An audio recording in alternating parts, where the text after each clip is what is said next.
Hi everyone, mouse operations பத்தி பார்த்துட்டு இருக்கோம். லாஸ்ட் வீடியோல கிளிக் பார்த்தோம். இந்த வீடியோல ரைட் கிளிக் செலினம் யூஸ் பண்ணி எப்படி பெர்ஃபார்ம் பண்றதுன்னு பார்க்கலாம். ஓகே, நம்ம டெமோக்கு எடுத்திருக்கிற வெப்சைட் வந்து டூல்ஸ் QA. இந்த லிங்கை வந்து கமெண்ட் செக்ஷன்ல கொடுக்குறேன், ரெஃபர் பண்ணிக்கோங்க. ஓகே, இதுல ரைட் கிளிக் மீன் இருக்கு பாருங்க, இந்த பட்டனை தான் நம்ம ரைட் கிளிக் பண்ண போறோம். ஸோ இந்த பட்டன் ரைட் கிளிக் ஆச்சா இல்லையான்னு எப்படி வெரிஃபை பண்ணுறதுன்னா, இந்த பட்டனை ஜஸ்ட் கிளிக் பண்ணுங்களேன், எந்த ஒரு இன்ஃபோவும் இல்லை. பட் நீங்கள் இந்த பட்டனை ரைட் கிளிக் பண்ணால் மட்டும்தான் you have done a right கிளிக்னு பாருங்கள், ஒரு இன்ஃபோ கீழே காமிக்குது. ஸோ அன்லஸ் இது ரைட் கிளிக் பண்ணுற வரைக்கும் இந்த இன்ஃபோ வராது. ரைட் கிளிக் பண்ணால் மட்டும்தான் இந்த இன்ஃபோ வரும். ஸோ இந்த இன்ஃபோ வந்துருச்சுன்னா இந்த பட்டனுக்கு எகெயின்ஸ்டாக ரைட் கிளிக் பெர்ஃபார்ம் ஆயிடுச்சுன்னா அர்த்தம். ஓகே, இப்போ நம்ம கோடிங் பார்க்கலாம். மவுஸ் ஆப்ரேஷன்ஸ் கீழே வந்து ஒரு கிளாஸ் கிரியேட் பண்ணிக்கிறேன். Right click, new class. இதில் வந்து ரைட் கிளிக் தானே. ஓகே, ரைட் கிளிக் ஆப்ரேஷன்ஸ்னு ஒரு கிளாஸ் கிரியேட் பண்ணுறேன் with main method. Enter.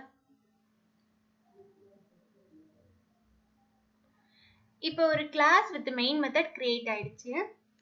So first steps என்னது, ப்ரௌசர் லான்ச் பண்ணணும், URL லோட் பண்ணணும், எலிமெண்ட்டை ஃபைண்ட் பண்ணணும், வெப் எலிமெண்ட்டை ஃபைண்ட் பண்ணணும், தென் ரைட் கிளிக் பெர்ஃபார்ம் பண்ணணும்.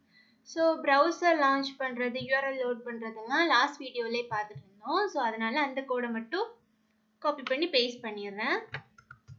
Copy and paste. இதில் இந்த URL மட்டும் சேஞ்ச் பண்ணணும்.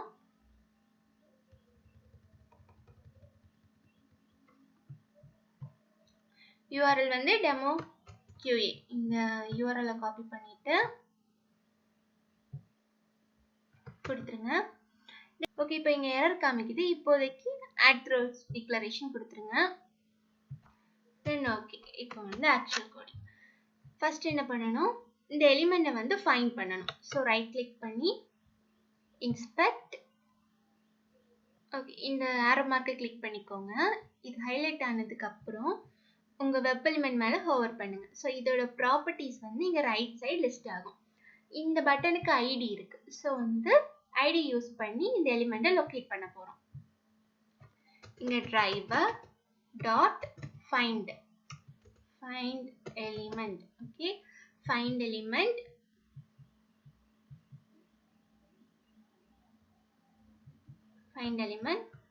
By dot எக்ஸ்பாத்.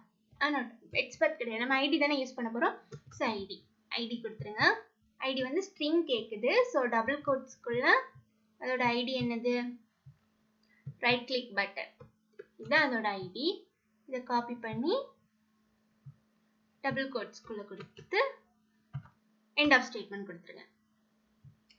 இப்போ வந்து எலிமெண்ட்டை ஃபைண்ட் பண்ணிட்டோம். இப்போ இந்த எலிமெண்ட்டை வந்து ஏதாவது ஒரு வேரியபிள்குள்ள ஸ்டோர் பண்ணணும். ஸோ அதுக்கு வந்து இந்த லாஸ்ட்டாக இந்த ஃபைண்ட் எலிமெண்ட் லாஸ்ட்டாக இருக்கிற ஃபங்க்ஷன் மேலே ஹோவர் பண்ணால் வெப் எலிமெண்ட். நான் என்ன சொல்லியிருக்கேன், ஒரு வெப் பேஜில் இருக்கிற எல்லா எலிமெண்ட்டுமே வெப் எலிமெண்ட். ஸோ ஒரு எலிமெண்ட்டை லொக்கேட் பண்ணோன்னா அது கண்டிப்பாக வெப் எலிமெண்ட்டுங்கிற டைப்பில் தான் ஸ்டோர் ஆகும். ஸோ இதில் என்ன கொடுக்குறோம், web element interface, web element. இது என்ன, ரைட் கிளிக் பட்டன் தானே, ரைட் கிளிக் பட்டன் கொடுத்துட்டு ரைட் கிளிக் பட்டனுங்கிற வேரியபிளுக்குள்ள இந்த எலிமெண்ட்டை ஸ்டோர் பண்ணியிருக்கேன். இப்போ என்ன பண்ண போறோம், நம்ம ரைட் கிளிக் பண்ண போறோம். மவுஸ் ஆப்ரேஷன்ஸ்னு வந்தாலே ஃபர்ஸ்ட் உங்களுக்கு ஞாபகம் வர வேண்டியது ஆக்ஷன்ஸ் கிளாஸ். மவுஸ் ஆப்ரேஷன்ஸ்க்கு ஆக்ஷன் கிளாஸ் யூஸ் பண்ணி தான் ஆப்ரேஷன் பெர்ஃபார்ம் பண்ண முடியும். ஸோ நெக்ஸ்ட் என்ன பண்றோம், ஆக்ஷன்ஸ். ஓகே, ஆக்ஷன்ஸ் கிளாஸுக்கு ஒரு ஆப்ஜெக்ட் கிரியேட் பண்றோம். Action equal to new actions கொடுங்க. ஸோ இதில் வெப் டிரைவர், இது வந்து ஒரு வேரியபிளை கேட்குது. அந்த வேரியபிள் என்ன டைப்னா வெப் டிரைவர் டைப். ஸோ இதில் வந்து டிரைவரை வந்து பாஸ் பண்ணிட்டோம். இப்போ என்ன பண்ணணும்னா இந்த ஆக்ஷனுக்குள்ள தான் ஒரு மவுஸ் ஆப்ரேஷன்ஸை கண்ட்ரோல் பண்ற ஃபங்க்ஷன்ஸ் எல்லாமே இருக்கு. ஸோ இந்த ஆக்ஷன்ல இருந்து இப்போ என்ன பண்ண போறோம், ரைட் கிளிக் பண்ண போறோம். அதுக்கு context click. Okay, 2 context click வந்திருக்கு பாருங்க. நம்ம இந்த வெப் எலிமெண்ட்டுக்கு எகெயின்ஸ்டா தான் கான்டெக்ஸ்ட் கிளிக் பண்ண போறோம். ஸோ அந்த வெப் எலிமெண்ட்டை பாஸ் பண்ற மாதிரி ஒரு ஃபங்க்ஷன் நமக்கு வேணும். இதுல வெப் எலிமெண்ட் பாஸ் ஆகுற மாதிரி இருக்கிற function second function. Web element கேக்குது பாருங்க.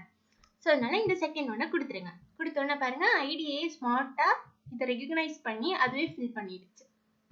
ஓகே, இப்போ வந்து கான்டெக்ஸ்ட் கிளிக் கொடுத்துரும். இப்போ இன்னொன்னு என்ன பண்ணணும்னா இது கூடவே டாட் யூஸ் பண்ணி பெர்ஃபார்ம்ங்கிற ஒரு ஃபங்க்ஷனையும் கால் பண்ணணும். இன்கேஸ் நீங்க இந்த பெர்ஃபார்ம் கொடுக்கலைன்னா கோட் ரன் ஆகும், எந்த எரரும் வராது, பட் இன்டெண்டட் ஆக்ஷன் பெர்ஃபார்ம் ஆகாது. இந்த பெர்ஃபார்ம் கொடுத்தா மட்டும்தான் இன்டெண்டட் ஆக்ஷன் வந்து பெர்ஃபார்ம் ஆகும். ஸோ இந்த பெர்ஃபார்ம் கொடுக்கறதுக்கு மறந்துடாதீங்க. ஓகே, கோடிங் பார்த்துட்டோம். இப்போ இதை ரன் பண்ணி பார்க்கலாம். Right click, run as Java application.